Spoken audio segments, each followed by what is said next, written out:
The diamond-studded tiara vanished. Not merely misplaced, but puffed into thin air, right in the middle of Lady Beatrice's extravagant 80th birthday bash. Champagne flutes tinkled, laughter echoed through the opulent ballroom, and then silence. Detective Inspector Leo Maxwell, a man whose reputation for solving the unsolvable was only surpassed by his penchant for strong Earl Grey tea, surveyed the scene. Giant floral arrangements, each costing more than Maxwell's annual salary, adorned the room. Guests, a mix of titled nobility and dubious social climbers, whispered nervously. Lady Beatrice, a woman whose wrinkles were as expertly crafted as her diamond collection, looked ready to spontaneously combust. "Find it, Maxwell," she commanded, her voice like gravel gargling with ice. "That tiara is a family heirloom." "It's priceless." Maxwell, ever the pragmatist, wasn't swayed by sentiment. Priceless meant complicated, and complicated meant a long night. He began his investigation, his gaze sweeping over the room. The ballroom, with its high ceilings and ornate decorations, offered countless hiding places. He interviewed the guests, each with their own alibi, each with their own motive. Lord Harrington, deeply in debt, eyed the tiara with undisguised longing earlier in the evening. The flamboyant opera singer, Madame Evangeline, hinted at a long-standing rivalry with Lady Beatrice. Even the seemingly innocuous caterers seemed suspicious. Maxwell found a stray sequin near the grand staircase. A clue? Perhaps. He followed the trail of sequins, discovering they matched those on Madame Evangeline's dress. A likely suspect? Possibly. But Maxwell never jumped to conclusions. He needed proof. He questioned Madame Evangeline, who vehemently denied any involvement. "I wouldn't dream of stealing Lady Beatrice's tiara," she declared, clutching her chest dramatically.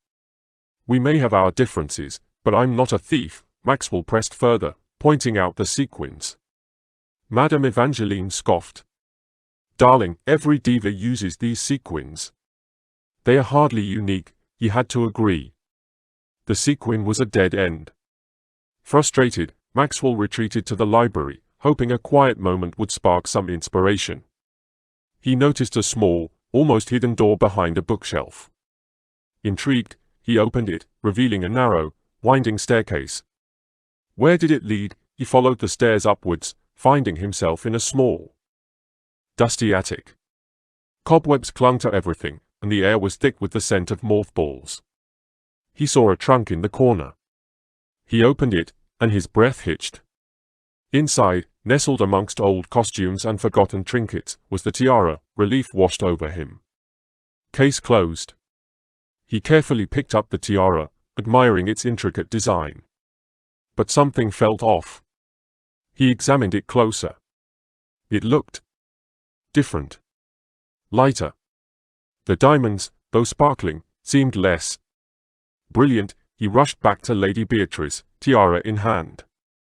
"I found it," he announced. Lady Beatrice gasped, her eyes widening. "My tiara." Thank goodness. She reached for it, but Maxwell held back. "There's something you need to see," he said, handing her a magnifying glass. Lady Beatrice examined the tiara, her expression changing from relief to confusion, then to dawning horror. These aren't real diamonds," she exclaimed. "They are imitations," Maxwell nodded. "The real tiara was never stolen, Lady Beatrice. It was switched," he explained his theory. "Someone had replaced the real tiara with a replica, likely weeks or even months ago. The birthday party wasn't the scene of the crime, it was merely the stage. The real tiara was already gone." He looked at the guests, their faces a mixture of shock and suspicion. Who could have done it? Who knew about the tiara switch? Then, his gaze fell on a young woman standing near the back of the room. She was Lady Beatrice's personal assistant. Emily, a quiet, unassuming girl who had been working for the family for years. She looked pale, her eyes darting nervously. Maxwell approached her. "Emily," he said softly, "I need to ask you some questions." Emily stammered, I didn't do anything." But Maxwell noticed a small detail.